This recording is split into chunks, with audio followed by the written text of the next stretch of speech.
بیٹا میں تمہیں بڑے مان سے یہ بات کہہ رہی ہوں، خدا کے لیے مجھے منع مت کرنا۔ اس عورت کی عمر 35 سے 40 کے درمیان ہوگی، پر وہ مجھے بیٹا کہہ رہی تھی جبکہ میری عمر 25 سال تھی۔ اس سے پتہ چل رہا تھا کہ وہ عورت کس قدر بدحواسی میں ہے۔ میں اس سے پوچھا کہ وہ کیا مدد چاہتی ہے۔ بولی کہ میرے پاس 1 روپیہ بھی نہیں ہے۔ میں اپنی بیٹی کو گھر سے لے کر اس لیے نکلی تھی کیونکہ اس کی حالت خراب تھی۔ میرے پاس صرف رکشے والے کو دینے کے پیسے تھے، اس کے علاوہ تو میرے پاس کوئی رقم بھی نہیں تھی۔ میں اس قدر مصیبت میں ہوں کہ میں نے ایک اجنبی پر بھروسہ کر لیا، تو اسی سے اندازہ لگتا ہے کہ میرے حالات کتنے برے ہیں۔ میں تمہاری مدد چاہتی ہوں۔ بیٹا میرے پاس اپنی بیٹی کے علاج کے پیسے نہیں ہیں۔ اگر تم چاہو تو میری بیٹی کے بل بھر دو یا پھر مجھے پیسے دے دو، میں خود اس کے بل ادا کر دوں گی۔ مجھے وہ عورت بہت مجبور لگی تھی۔ میں نے کہا آپ فکر نہ کریں، میرا تعلق بھی میڈیکل کے شعبے سے ہے، میں آپ کی بیٹی کے متعلق جا کے خود بات کروں گا۔ اور مجھے یہ تو بتا دیں کہ اتنی چھوٹی عمر میں آپ کی بیٹی نے اولاد کیسے پیدا کر لی؟ اس کی شادی ہوئی ہے؟ کیا آپ لوگوں نے اس کی شادی کی یا پھر کوئی اور معاملہ ہے؟ میری بات سن کر وہ عورت کانوں کو ہاتھ لگانے لگی۔ خدا کا خوف کرو بیٹا، میں اتنی پاگل تو نہیں کہ میں 7 سالہ بچی کی شادی کر دوں، بس یہ کچھ اور معاملہ ہے، اسی وجہ سے تو میں یہاں پر اکیلی آئی ہوں، ورنہ اگر بیٹی کی شادی ہوئی ہوتی تو اس کے سسرال والے بھی میرے ساتھ آتے۔ پر تم میری بیٹی کی صورت دیکھو، یہ چھوٹی سی ہے، معصوم، کم عمر ہے، اسے کچھ نہیں پتہ۔ بیٹا تم میری بیٹی کی مدد کرو گے تو اللہ تعالیٰ تمہیں بھی کبھی رسوا نہیں ہونے دے گا، تمہاری بھی مدد کریں گے۔ اس عورت کی دعائیں اور نیک نیتی دیکھ کر میں اس کے ساتھ گاڑی سے اترا۔ اس کی بیٹی کو میں نے گائنی وارڈ میں داخل کروا دیا۔ میں نے اپنی پہچان بھی بتا دی کہ میں ایک ڈاکٹر ہوں، اسی وجہ سے اسپتال والوں کے ساتھ جان پہچان بنانا زیادہ مشکل نہیں ہوا تھا۔ میں نے اسپتال والوں سے کہا کہ آپ اس بچی کا علاج کر دیں، اس کا جو بھی مسئلہ ہے وہ حل کیا جائے۔ اسپتال والوں نے مجھے جو بات بتائی وہ بڑی حیران کن تھی۔ یہ انکشاف تو مجھ پر جب ہوا میرے رنگوٹے کھڑے ہو گئے۔ کہنے لگے کہ آپ اس بات کی حمایت کر رہے ہیں، پر آپ کو یہ نہیں پتہ کہ یہ چھوٹی سی بچی ہے، یہ اس عمل سے گزرے گی تو اس کے لیے بڑی مشکل ہو جائے گی، سو بہتر ہے کہ ہم اس کا چھوٹا سا آپریشن کر لیں۔ آپریشن سے اس کے لیے یہ عمل تکلیف دہ نہیں ہوگا، بچی کی ہڈیاں بہت نازک ہے، آپریشن کرنا بہت ضروری ہو گیا ہے۔ میں کون ہوتا تھا آپریشن کی اجازت دینے والا، پر یہاں پر اور کوئی بھی نہیں تھا۔ میں نے سب کچھ اپنے ذمہ لے لیا۔ میرے دوست مجھے منع کرنے لگے کہ ایسے مت کرو، اگر بچی کے ساتھ کچھ اونچ نیچ ہو گئی تو تم ہی پھنس جاؤ گے، مگر میں اسے تکلیف میں نہیں دیکھ سکتا تھا۔ میں نے اپنا شناختی کارڈ بھی دے دیا۔ بچی کا علاج شروع ہو گیا۔ مجھے تو یہی بتایا گیا تھا کہ وہ بچی امید سے ہے، پر میں نہیں جانتا تھا کہ اس کے ہاں کیا پیدا ہوا، بیٹا، بیٹی، اولاد یا پھر کوئی اور۔ سچ پوچھیں تو یہ بات کرتے ہوئے لگتا عجیب ہے، مگر ہوا ایسا ہی تھا۔ اتنے میں بچی کی ماں بھی آ گئی۔ بچی کا آپریشن جاری تھا۔ آدھے گھنٹے کے آپریشن کے بعد جب ڈاکٹر باہر آئے تو اس کے ہوش و حواس اڑ چکے تھے۔ اس کے چہرے پر حیرت تھی اور پریشانی۔ میں نے ڈاکٹر سے پوچھا کہ مجھے بتائیں کیا ہوا ہے، کیا آپ نے بچی کا آپریشن کر دیا؟ ڈاکٹر کہنے لگی کہ بڑی معذرت کے ساتھ میں آپ کو یہ کہنا چاہتی ہوں کہ اس بارے میں آپ کو کچھ بھی نہیں بتاؤں گی۔ ویسے بھی مجھے سینئر ڈاکٹر نے کہا ہے کہ یہ بات صرف اور صرف بچی کی ماں کو بتائی جائے جو اسے یہاں لے کر آئی ہے۔ اس بچی نے کیا جنم دیا ہے یہ تو ہم آپ کو نہیں بتا سکتے کیونکہ اس کے مجھے اجازت نہیں ہے۔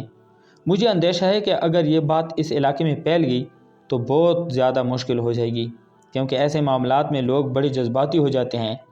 اس لیے میں آپ سے یہی کہوں گی کہ آپ اس معاملے سے دور رہیں اور بچی کی ماں کو بلائیں۔ میں وہاں ڈاکٹر سے بحث نہیں کر سکتا تھا، اس لیے میں نے اس بچی کی ماں کو بلایا اور کہا کہ آپ ڈاکٹر سے خود بات کر لیں اور دیکھیں کیا معاملہ ہے۔ یہ لوگ مجھے کوئی بھی معلومات دینے کو تیار نہیں ہیں۔ آخر کوئی وجہ ہوگی کہ یہ مجھے کچھ بتا نہیں رہے۔ آپ جا کر دیکھ آئیں کہ کیا بات ہے۔ وہ عورت میرے کہنے پر اندر آئی۔ اندر ایک پرائیویٹ کمرہ تھا جہاں پر آپریشن کیا گیا تھا۔ اس نے بچی کا بل وغیرہ ادا کر دیا تھا۔ اب اس کے ذمہ کچھ نہیں تھا، اسے صرف اور صرف اندر جا کر اپنی بیٹی کو لانا تھا۔ میرے دل میں تجسس بھی تھا اور حیرت بھی تھی کہ آخر ان کا ڈاکٹر نے میرے پیشے کے ہونے کے باوجود بھی مجھے یہ بات کیوں نہیں بتائی۔ آخر ایسا بھی کیا پیدا ہو گیا جس کا مجھ سے پردہ رکھا جا رہا ہے۔ کہتے ہیں کہ ڈاکٹر اور وکیل سے کچھ نہیں چھپانا چاہیے، پر یہ لوگ مجھ سے ہر بات چھپا رہے تھے۔ لگتا تھا انہیں کسی بات کی پرواہ نہیں ہے یا پھر کوئی بہت بڑی بات ہو گئی ہے جو یہ مجھے بتانا بھی نہیں چاہتے۔ اب تو میرے دل میں غصہ بھی بھر رہا تھا کہ میرے پیشے کے ہونے کے باوجود ان لوگوں نے مجھے اتنی بڑی بات سے دور رکھا، جیسے کہ میں کوئی فساد کرنے والا دہشت گرد ہوں یا پھر اس بات پر پورے شہر میں آگ لگ جائے گی۔ لیکن مجھے کیا پتہ تھا کہ یہ بات واقعی اتنی سنجیدہ تھی کہ پورے علاقے کو اپنی لپیٹ میں لے لی۔ خیر وہ عورت جس کا نام سعدیہ تھا وہ وارڈ میں گئی، مگر جیسے ہی وہ باہر آئی تو اس کے چہرے پر بھی ہوائیاں اڑی ہوئی تھیں، حواس باختہ تھے، جبکہ اس نے اپنے ہاتھ میں کالے رنگ کی ایک پوٹلی اٹھا رکھی تھی، ایسے جیسے کسی بچے کو تھمایا جاتا ہے، مگر پوٹلی بالکل بند تھی۔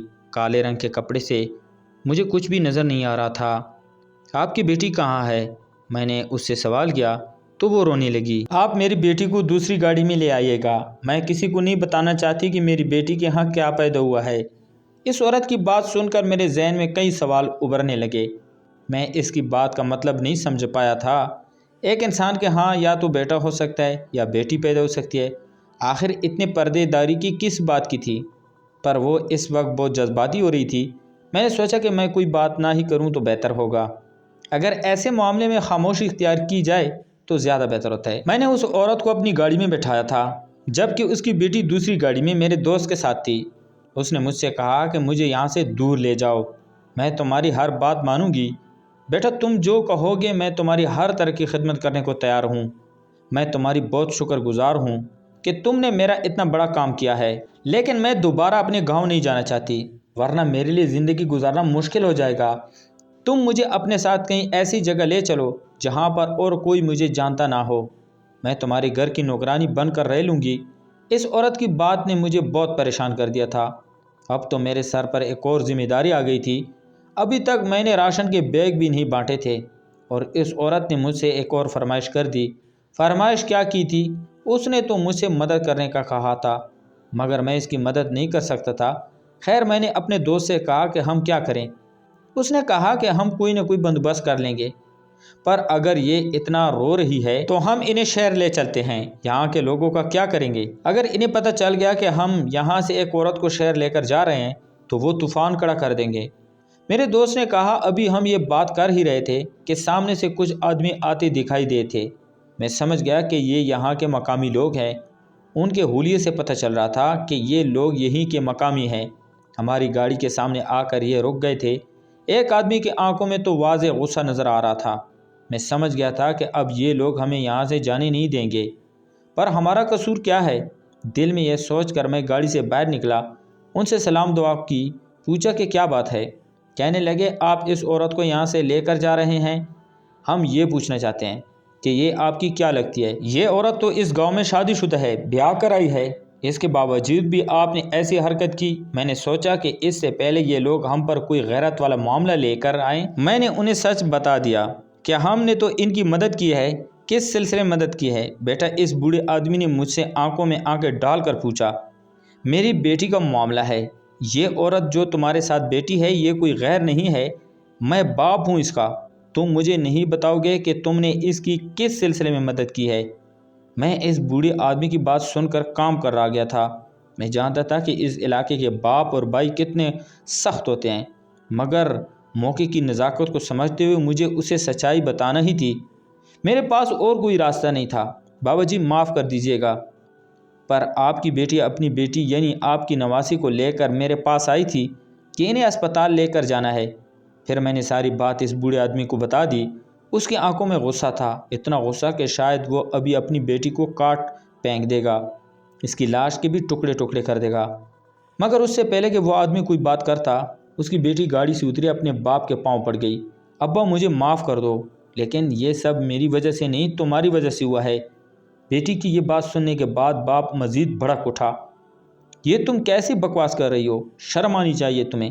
اپنے باپ پر اتنی بڑی بات بولنے ہوئے مجھے سچ سچ بتاؤ کہ معاملہ کیا ہے؟ ابا اگر آپ کو نہیں سمجھ آتا تو میں آپ کو دکھا دیتی ہوں کہ آپ کے گھر کیا پیدا ہوا ہے، آپ کی نواسی نے کیا جنم دیا ہے۔ اس کے بعد شاید آپ کو احساس ہو جائے گا کہ اس میں قصور میرا نہیں، قصور آپ کا ہے۔ وہ عورت اپنے باپ کو مزید غصہ نہیں دلانا چاہتی تھی، جلدی سے اپنی گاڑی کی طرف بڑھی اور وہاں سے وہ پٹلی نکال کر لائی جو اس نے اسپتال سے لائی تھی۔ شاید اس میں اس کی اولاد تھی۔ وہ اپنی بیٹی کے بارے میں بات کرتے ہوئے بے پناہ رو رہی تھی۔ اس نے فوراً پوٹلی اپنے باپ کے آگے کھول دی۔ اس بوڑھے آدمی کے چہرے کا رنگ ایک لمحے میں بدل گیا تھا۔ ایک رنگ آتا تو ایک رنگ چلا جاتا۔ اس کی آنکھوں میں بے پناہ حیرت تھی۔ بوڑھے کے چہرے سے غصہ ایک دم چلا گیا تھا۔ لگ رہا تھا جیسے اسے کبھی غصہ آیا ہی نہ ہو۔ وہ بوڑھا آدمی میری طرف دیکھ کر شکریہ ادا کرنے لگا۔ تمہارا بہت بہت شکریہ بیٹا کہ تم نے میری بیٹی کی مدد کی۔ اور بیٹا جاؤ جا کر مٹھائی لے کر آؤ۔ میری طرف سے بوڑھے آدمی نے اپنی جیب سے 2000 روپے نکالے اور میرے ہاتھ پر رکھ دیے۔ اب میں پتھر کا بنا اسے دیکھ رہا تھا۔ 2 منٹ پہلے اگر آپ مجھے اس کا چہرہ دیکھ لیتے تو ڈر جاتے، پر اب وہ اتنا خوش ہو رہا تھا جیسے دنیا میں سب سے بڑا خزانہ اسے مل گیا ہو۔ میں حیران ہونے لگا کہ یہ آدمی کس قسم کا ہے۔ تھوڑی دیر پہلے یہ کیا باتیں کر رہا تھا اور اب ایسی کیا چیز دیکھ لی اس نے کہ مٹھائی بانٹنے کی بات کر رہا ہے۔ میں نے اپنے دوست کو وہ پیسے دے دیے تھے۔ بابا جی آپ تھوڑی دیر پہلے تو اتنا غصہ کر رہے تھے، اب آپ کے چہرے پر اتنی خوشی دیکھ کر سمجھ نہیں آ رہا کہ میں نے نیکی کی ہے یا گناہ کیا ہے۔ میری بات سن کر بوڑھے آدمی نے اپنی آنکھوں سے آنسو صاف کیے اور بولا بیٹا کچھ بھی نہیں، بس گناہ کا کفارہ ادا کیا ہوگا۔ میں اسی بات پر خوش ہو کہ میری آخرت بچ گئی۔ اس آدمی کی باتیں میری سمجھ سے باہر تھی۔ میرے سر کے اوپر سے وہ ساری باتیں گزر گئی تھی۔ میں سمجھا نہیں آپ کیا کہہ رہے ہیں؟ بیٹا پہلے مٹھائی کھاؤ، اس کے بعد میں تمہیں ساری حقیقت بتا دوں گا۔ میں پہلے غصے میں کیوں آیا، میں نے کیا دیکھا اور مٹھائی کیوں بانٹی، پوٹلی میں کیا ہے، سارے سوالوں کے جواب دوں گا۔ پر میں تمہاری مہمان نوازی میں کوئی کمی نہیں چھوڑنا چاہتا۔ تم نے اتنی مشکل سے باوجود بھی میری بیٹی کی مدد کی۔ تمہیں شاید یہاں کے علاقے اور یہاں کے تہذیب کا بھی پتہ ہے، اس کے باوجود تم نے اپنی جان خطرے میں ڈال کر میری بیٹی کی مدد کی۔ میں کبھی بھی یہ بات نہیں بھول سکتا۔ لیکن پہلے تم میرے گھر چلو، میں تمہاری مہمان نوازی کرنا چاہتا ہوں۔ اس بوڑھے آدمی نے یہ بات کہی تھی۔ میں مزید بحث نہیں کرنا چاہتا تھا۔ سچ پوچھیے تو میں بھی تھک سا گیا تھا۔ میں نے کہا ٹھیک ہے آپ کے گھر میں چلوں گا، لیکن آپ مجھے وہاں جا کر ساری بات بتائے گا۔ پھر میں نے راشن بیگ بھی بانٹنے ہیں اور تقسیم کرنے ہیں، تو میرے لیے آسانی ہو جائے گی۔ میں اس بات کو سن کر اپنی بے چینی کو کم کر پاؤں گا۔ اس نے کہا ٹھیک ہے۔ میں نے اس کی دعوت قبول کر لی اور اس کے گھر چلا گیا۔ بوڑھے آدمی نے مجھ سے کہا کہ پہلے تم یہ پوٹلی دیکھ لو، اس میں کیا ہے۔ وہ پوٹلی سامنے کی ٹوکری میں رکھی ہوئی تھی۔ اسے کھول کر دیکھا تو میں بھی حیران رہ گیا تھا۔ میں تو سوچ بھی نہیں سکتا تھا کہ کوئی انسان اپنے جسم سے ایک سانپ کے بچے کو بھی جنم دے سکتا ہے، لیکن بہرحال آنکھوں دیکھی چیز کا جھٹلایا نہیں جا سکتا تھا۔ اس کی حقیقت کیا ہے بابا جی آپ بتائیں۔ میری بات سن کر اس بوڑھے نے کہا یہ آج سے 2 سال پہلے کی بات ہے بیٹا۔ میں ان دنوں بہت سخت دل ہوا کرتا تھا، مجھے کسی پر رحم نہیں آیا، اور خاص کر شادی میں ناچنے والی خواجہ سراؤں پر تو بالکل بھی نہیں آیا۔ لیکن ان لوگوں کو روک بھی کون سکتا ہے، بس یہ لوگ بھی ہمارے شادی میں ناچنے آ گئے۔ میں نے ان میں سے ایک کے چہرے پر سخت تپڑ رسید کیا اور کہا کہ دفع ہو جاؤ، تم بن بلائے مہمان ہو، تمہیں یہاں پر آنے کے لیے بھی کس نے کہا ہے؟ پتہ نہیں تمہیں کس ماں نے پیدا کیا، پتہ نہیں کیا کیا باتیں میں نے اس بیچارے کو بول دیں، اور اس کے بعد جو ہوا بیٹا وہ تمہارے سامنے ہے۔